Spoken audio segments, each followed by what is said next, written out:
kept a few other snaps, but no. There was, though, the stack of letters tied with a ribbon in the same box as the albums that my father had written to my mom for a few months after he left us. I'd never read them before, and they turned out pretty interesting. The way it sounded, my father was defending himself against my mom's accusations that he'd left us for this female named Rosalie, who my mom said had been his girlfriend for years, but he was claiming that Rosalie'd only been a normal friend of his at work and so on. He had good handwriting, neat, and all the letters slanted the same way. Rosalie didn't matter to him anymore, he said. She never had. He said he wanted to come back. I almost felt sorry for him, except I didn't believe him. Plus, I don't need the letters my mom had written to him in order to know her side of the story, because even though I was only a little kid when this all happened, I've got memories.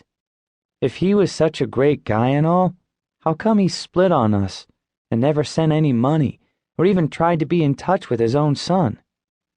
My grandmother said, just don't think about him anymore. He's probably living it up in some foreign country in the Caribbean or in jail for drugs.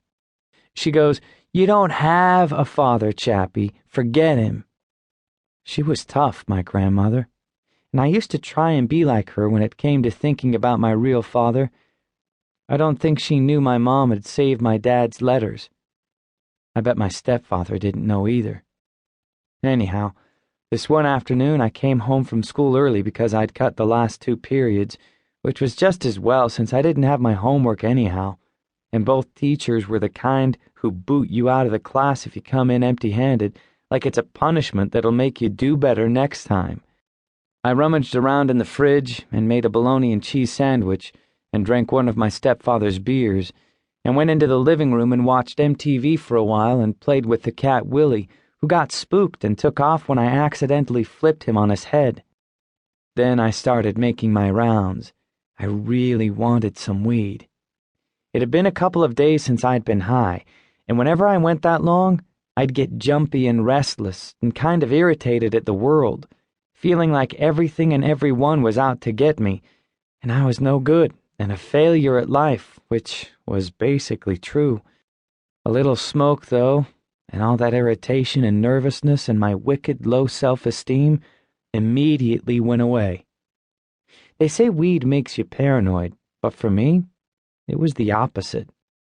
I'd about given up on finding something in the house that I could rob, a personal possession that could be hawked like the TV or the VCR or the stereo would be instantly noticed when it was gone, and all the rest of their stuff was boring household goods that you couldn't sell anyhow, like electric blankets and a waffle iron and a clock radio.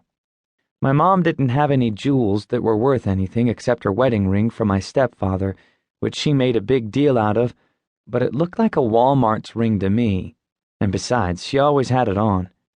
They didn't even have any decent CDs.